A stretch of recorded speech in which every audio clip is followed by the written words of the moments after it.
Bonjour et bienvenue à votre cinquième leçon. Cinquième leçon durant laquelle vous allez apprendre comment, d'une façon très puissante, la rétine périphérique. Et c'est un mouvement très important parce que la rétine périphérique est très impliquée dans tous les mécanismes de la posture du corps, dans la relation du corps avec l'espace. Donc, d'avoir une très bonne activité visuelle périphérique est très importante. Il y a aussi une chose que l'on connaît maintenant, c'est que les gens qui ont la difficulté en lecture ont caractéristiquement une réduction du champ visuel périphérique. Réduction fonctionnelle et non pas anatomique. C'est-à-dire que si on fait la prise de mesure avec un appareil du champ visuel total, il n'y a aucun problème. C'est en fonctionnement. Je veux dire, c'est comme si lorsque l'activité lexique se met en branle, par exemple, il y a une restriction du champ visuel. En automobile, l'augmentation de la vitesse réduit le champ visuel. On ne perd pas de l'anatomie, on ne perd pas de la capacité de distinguer les choses en périphérie, mais de façon fonctionnelle, on devient moins attentif, plus la vitesse augmente. Alors, c'est un peu la même chose, c'est-à-dire que pour certaines personnes, l'activité de lecture semblerait une activité tellement exigeante qu'à ce moment-là, ils essaient de davantage centrer pour voir les détails, mais ça nuit à leur lecture parce que l'activité périphérique en lecture est très importante pour pouvoir passer d'un mot à l'autre et d'une ligne à l'autre. Donc, c'est toujours ça, c'est l'activité périphérique. Alors, on va voir un mouvement que vous allez apprendre pour stimuler la rétine périphérique. Et aussi, donc, 4 mouvements corporels. On continue dans la séquence pour favoriser l'apport de l'énergie vers les yeux. Alors, ce sont des mouvements d'étirement corporel. Alors, on commence par le mouvement de stimulation rétinienne périphérique. Alors, il s'agit de soulever la main, une main. Il faut toujours regarder le bout de la main. Alors, en faisant le mouvement, si vous regardez bien toujours la main en mouvement, vous allez marquer que les choses qui sont au-delà de votre main semblent bouger en sens contraire. Ça crée un mouvement des choses dans l'espace et c'est ça qui stimule la vision périphérique. Ce n'est pas le mouvement de la main qui stimule la vision périphérique, c'est ce qui est au-delà de la main. C'est pour ça que c'est un mouvement qui doit être fait rapidement. Et ça se fait avec un transfert d'énergie droite-gauche. Vers la droite, vous utilisez le bras droit. Vers la gauche, vous utilisez la jambe gauche. Et ça se fait sur un mouvement de vrille ou de balancement qu'on peut dire. Alors, comme ceci, je soulève la main, je regarde ma main et je tourne comme ceci. Quand je reviens au centre, alors vous marquez que ce bras-là est soulevé, ce bras-là est en abandon, est en relâchement total. Quand je reviens, progressivement, en même temps que je reviens, je soulève mon autre bras pour qu'il se rencontre au centre. Je m'en vais vers la gauche, le bras qui était soulevé, je le laisse tomber et je m'en vais vers la gauche. Toujours en regardant. Même chose, là, je le fais lentement là, pour bien vous montrer le mouvement. Et vous marquez vers la gauche, je fais un pivot de la jambe droite. Vers la gauche, je vais faire un pivot de la jambe gauche. Vers la droite, je vais faire un pivot de la jambe gauche. Alors, le mouvement, donc, va se faire comme ceci. Comme je l'ai dit, il faut que ce soit un mouvement rapide. C'est un mouvement aussi, évidemment, qui fait appel à la coordination des gestes. Voilà. Vous pouvez y aller.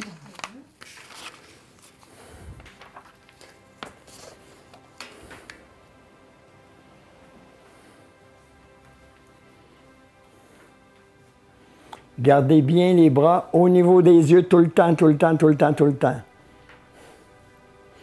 Plus haut, Angèle. Plus haut, au niveau des yeux. Au niveau des yeux.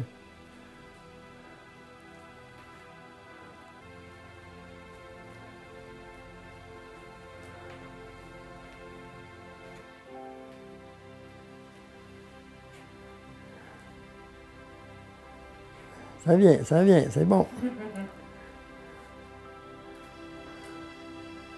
Vous fixez toujours le bout de la main.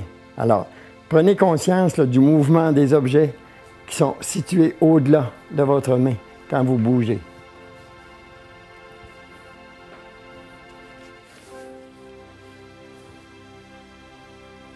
C'est un mouvement aussi, parce que justement il stimule le champ visuel périphérique, c'est un mouvement aussi qui va être très profitable à l'habileté qu'on appelle de l'attention.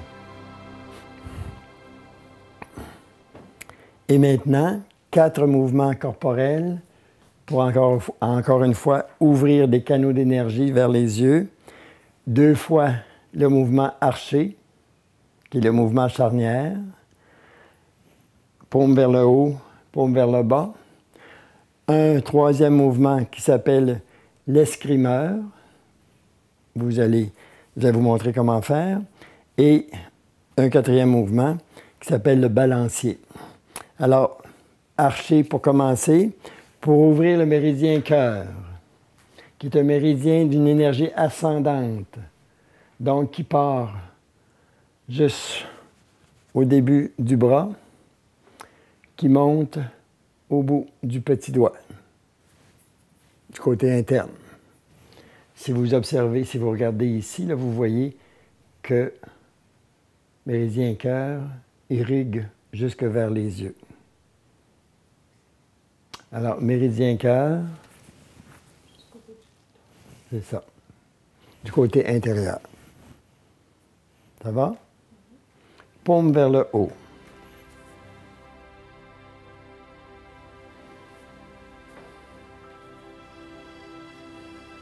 Alors, méridien, visualise bien le méridien.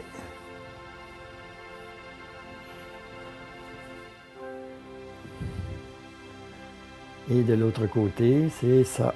Excellent.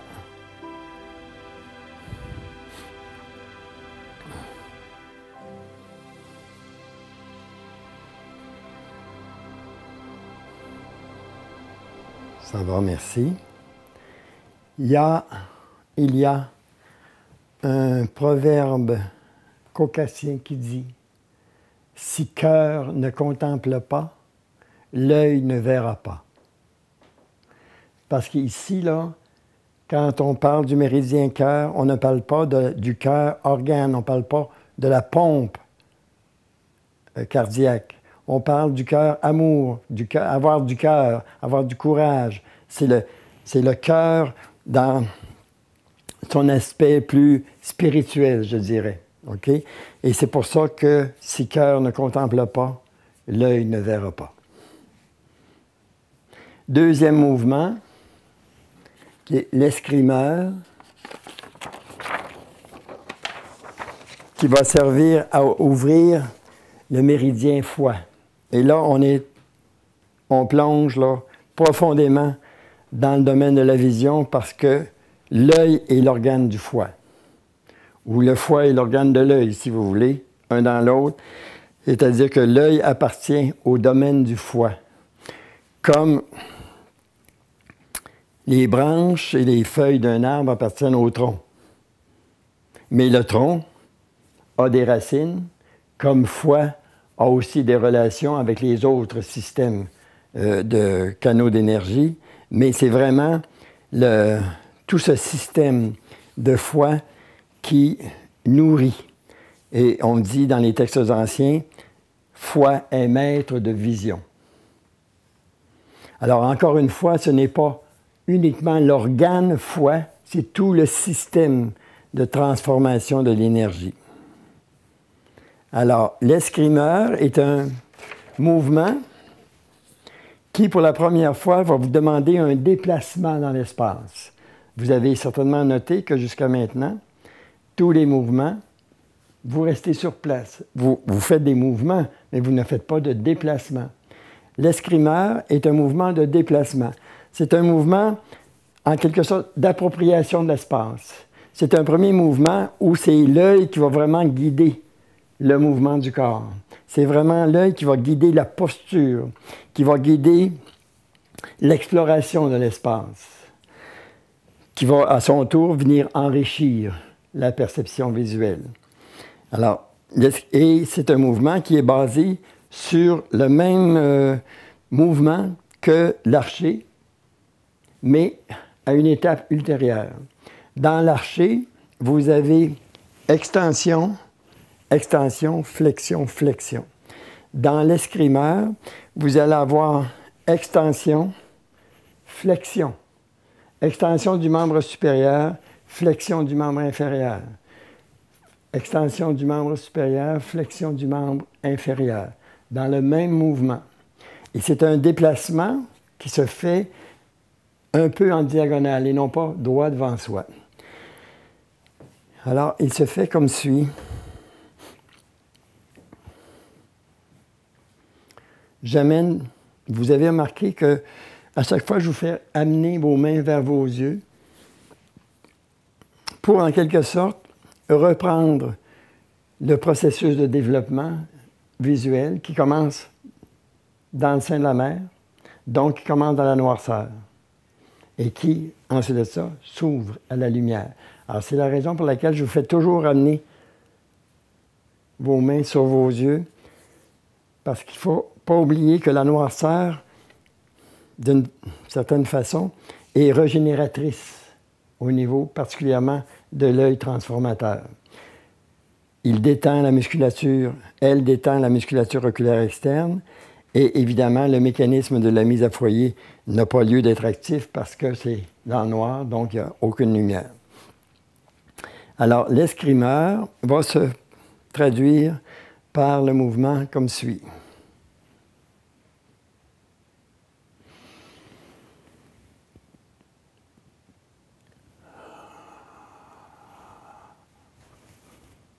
Alors, voyez-vous, extension, flexion. Je regarde le bout de ma main à l'intention de ceux qui ont besoin de développer une meilleure vue au loin. Je donnerai une explication ultérieure. Pour l'instant, on va apprendre à faire le mouvement. Alors, je regarde le bout de ma main, je ramène au centre et je fais exactement le même mouvement de l'autre côté. Flexion, extension.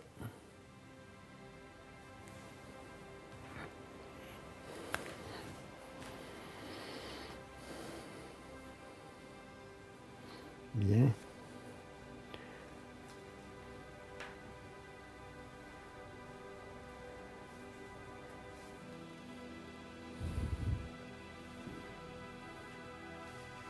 Vous ramenez au centre.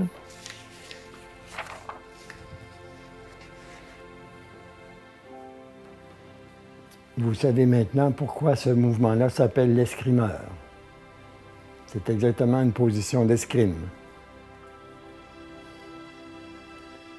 Bien.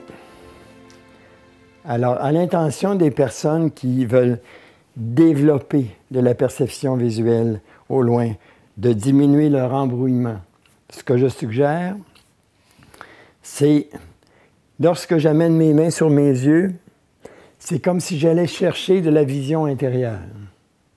Parce que mon pouvoir de voir, même si mes yeux me donnent une vue embrouillée, mon pouvoir de voir clair est intact.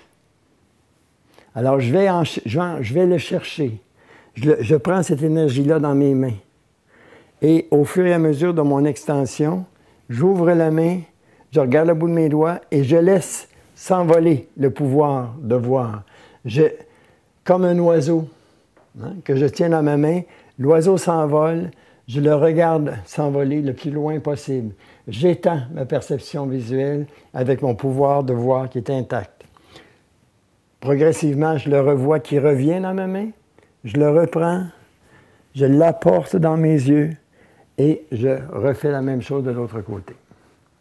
Alors, c'est ainsi que je vais créer une opportunité de modifier, d'apporter des améliorations, des changements, un changement positif au niveau de ma vue.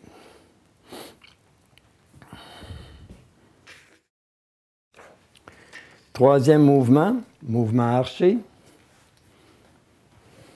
Et cette fois-là, nous allons ouvrir le méridien intestin grêle.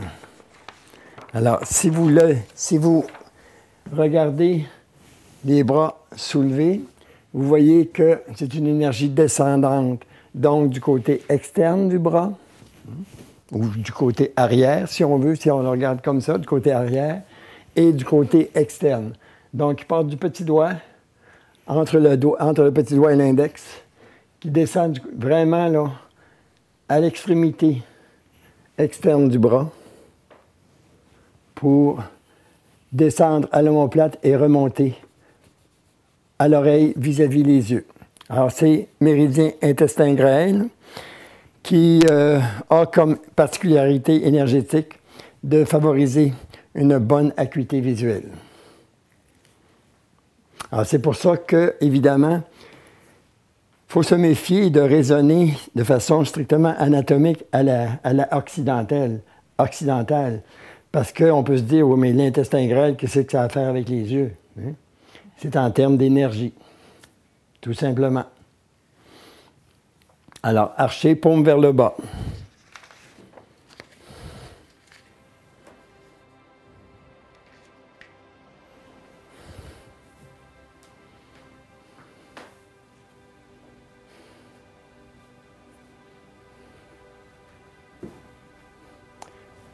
Juste éviter d'arquer le dos.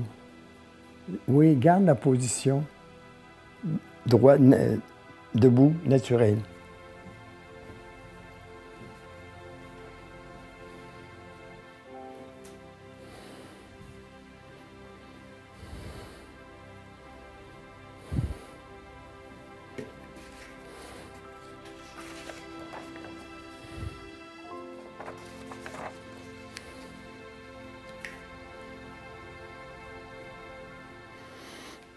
Et le prochain mouvement, balancier, qui est un mouvement qui va favoriser l'ouverture ou la libération des obstructions qui empêchent la libre circulation d'énergie, du méridien, du canal d'énergie qui englobe vésicule biliaire, qui est reconnu pour fortifier la vue et particulièrement augmenter le tonus musculaire. Alors, c'est un très long méridien que celui de la vésicule biliaire. C'est une énergie descendante. Vous vous souvenez des points carrefour? Le premier point carrefour était ici, le deuxième est là. C'est le début du méridien vésicule biliaire.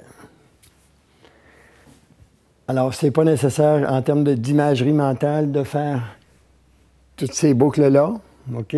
Simplement partir de l'œil, monter et redescendre tout le long du corps jusqu'au bout du pied, jusqu'au bout du petit orteil, entre le petit et l'index.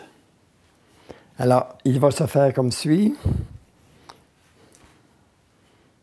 Je soulève les bras en inspirant.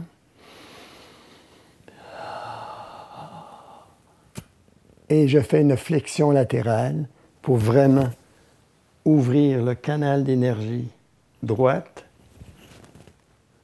que je garderai, quand je le ferai à la maison, que je garderai pendant au moins 30 secondes comme position pour donner le temps au corps de bien enregistrer cette nouvelle posture.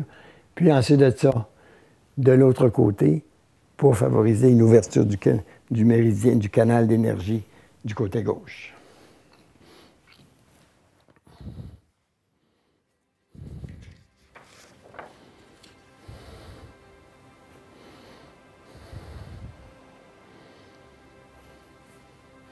Vous gardez les bras à égale distance de la tête.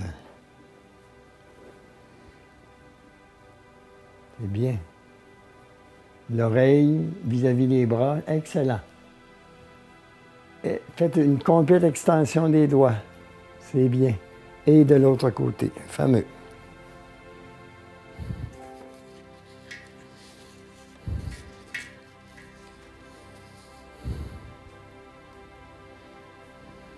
Bien.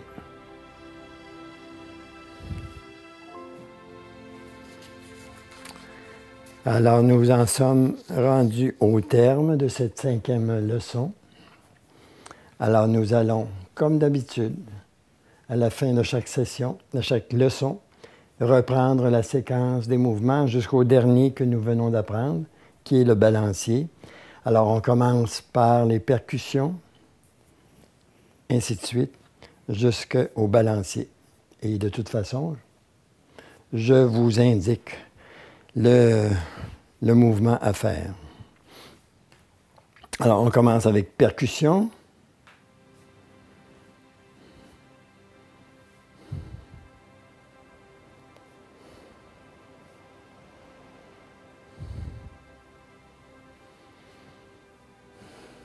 C'est bien, je n'ai plus besoin de vous donner des indications. Vous savez maintenant comment vraiment procéder.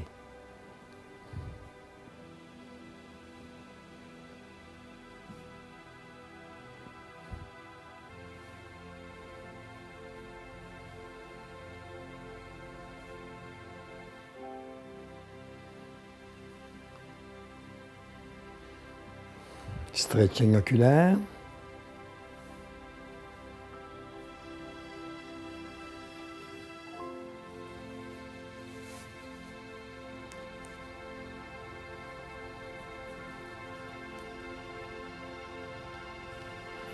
Et quand vous avez terminé, ce sera suivi de stretching des muscles du cou.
Ça sera suivi de rotation, la roue, et préparez-vous mentalement à faire l'arc.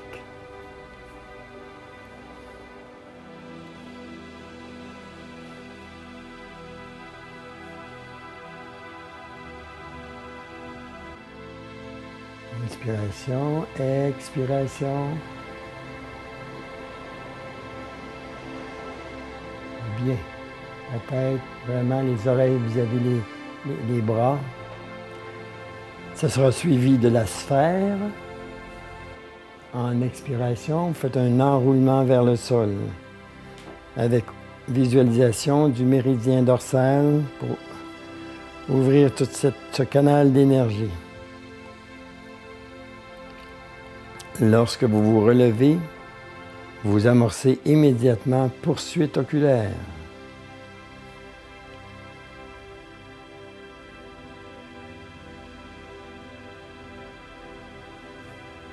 On utilise les mêmes axes que lors du stretching oculaire, sauf que les yeux sont continuellement en mouvement. Donc, on assure leur souplesse dans le fonctionnement du regard.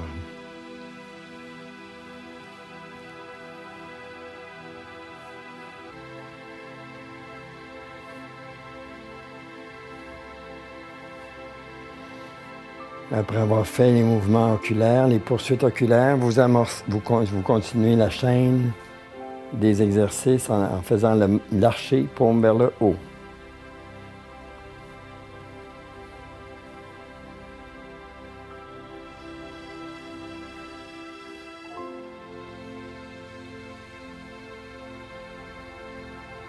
Normalement, on garde la position durant 30 secondes, minimum. Vous suivez avec la flèche.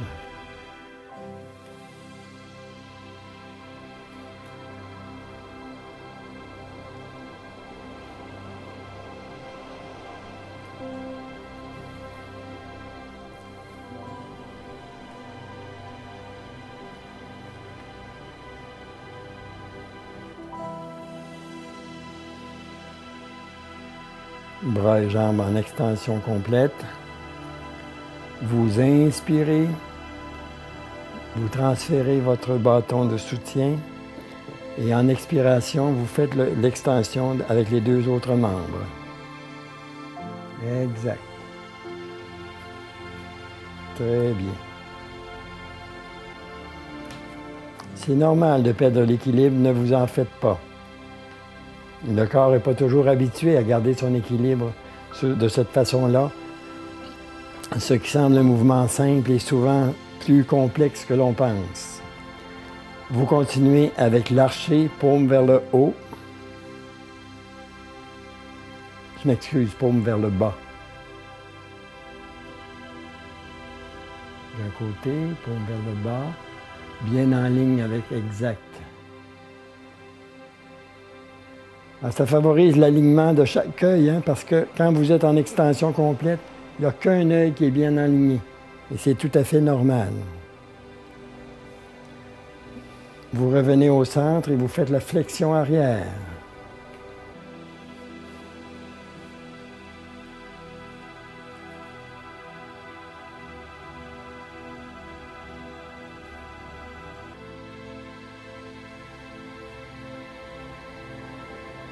Et vous revenez pour faire la flexion arrière de l'autre côté.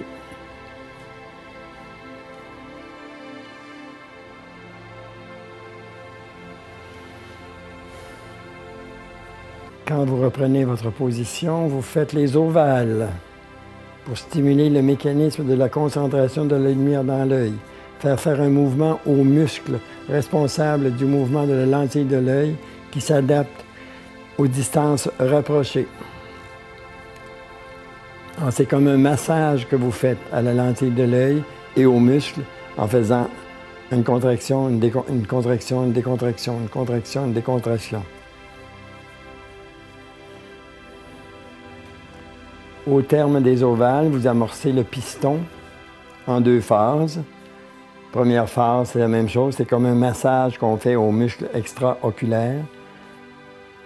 Permet de converger, de relâcher, converger, diverger, converger, diverger. Et en phase 2, c'est converger et relâcher complètement.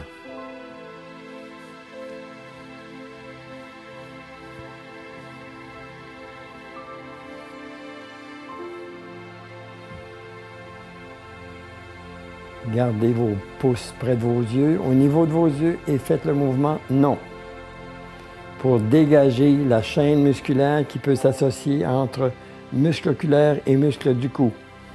Parce que quand le cou est raide, la musculature oculaire est moins efficace.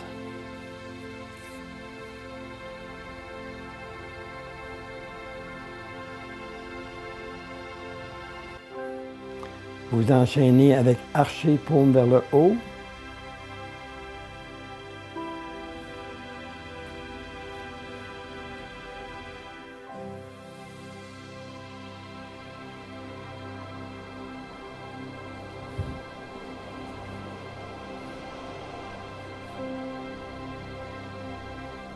Et vous continuerez avec croisé.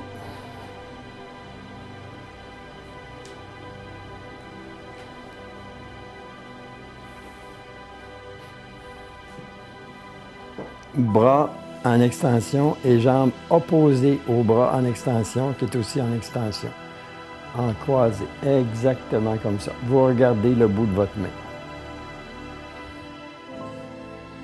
Parce que nous sommes dans un rappel d'une phase ultérieure du développement de la coordination des deux yeux. Et l'autre croisé. Exact. Vous vous redressez et vous amorcez le mouvement archer, paume vers le bas.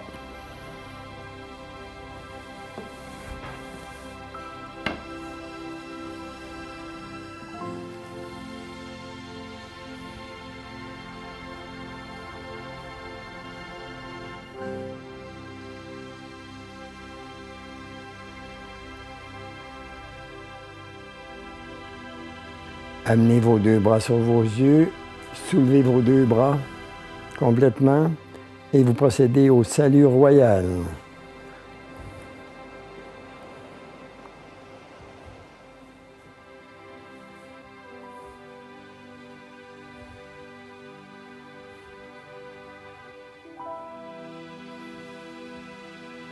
Préparez-vous à faire le mouvement intitulé stimulation rétinienne, c'est-à-dire le mouvement rapide des bras à l'horizontale en même temps que vous faites un pivot corporel.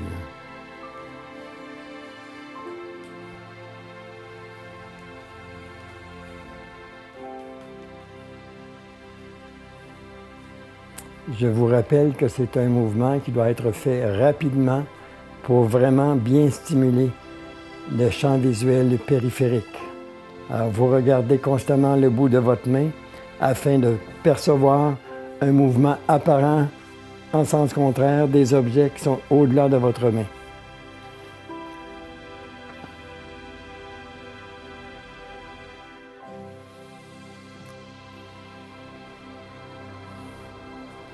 Ralentissez votre mouvement et préparez-vous à faire le mouvement arché, paume vers le haut.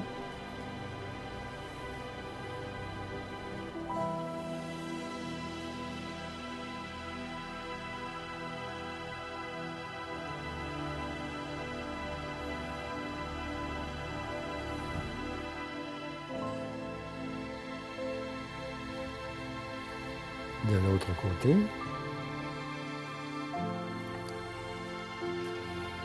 Veillez à bien coordonner votre mouvement, bras, jambes, tête, que tout ça soit vraiment en simultané, que tout se fasse progressivement en même temps.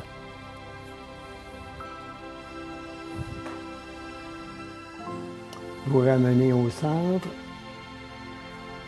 amenez vos deux mains sur vos yeux et procédez à archer paume vers le bas.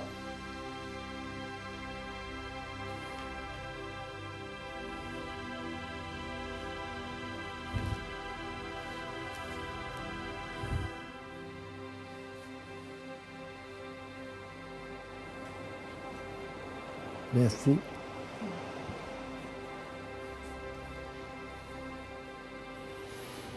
Et vous procédez à escrimeur.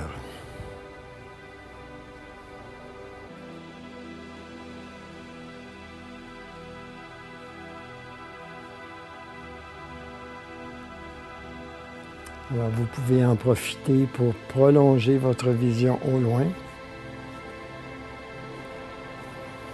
C'est valable aussi pour les gens qui présentent de la presbytie, donc d'étendre notre champ de perception qui se limite au près, illimité de près. Et vous terminez avec le balancier pour ouvrir le canal d'énergie de vésicule biliaire.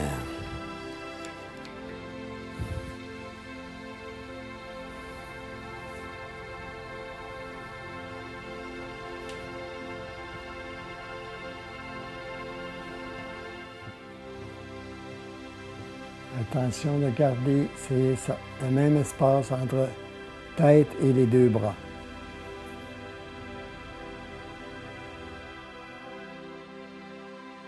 Merci.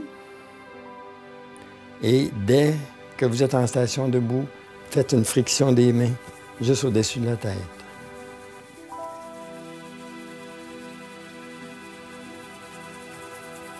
Au-dessus de ta tête.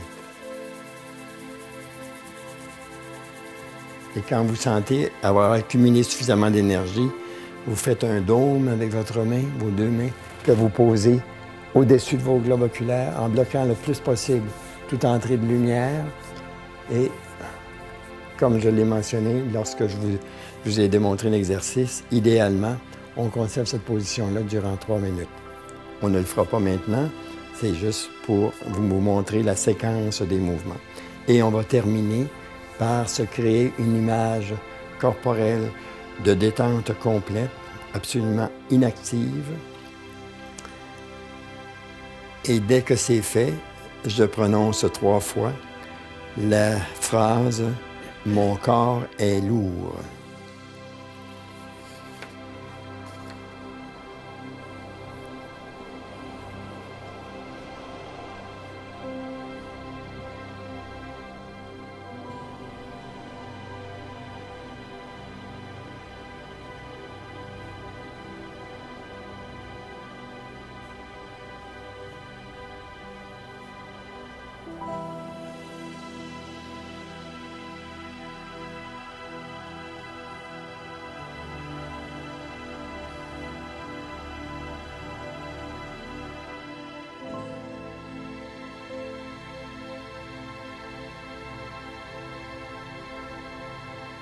corps est lourd.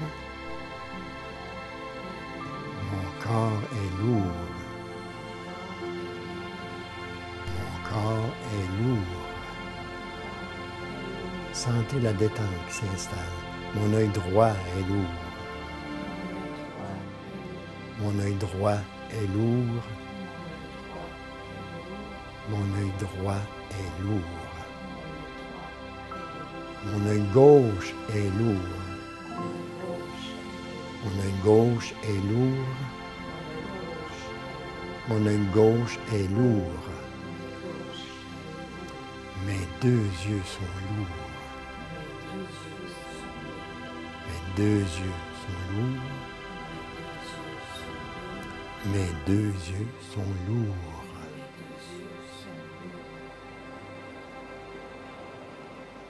Alors, c'est le terme de la 5e leçon. Alors, quoi faire entre la 5e et la 6e leçon? Évidemment, je vous suggère fortement de répéter quotidiennement la séquence des mouvements pour bien les intégrer, de telle sorte que ça commence déjà à produire son effet, d'utiliser tous les points de digitaux précieux qu'on a vus, énergie ascendante, énergie descendante, les points carrefour et les points du visage qu'on a déjà vus.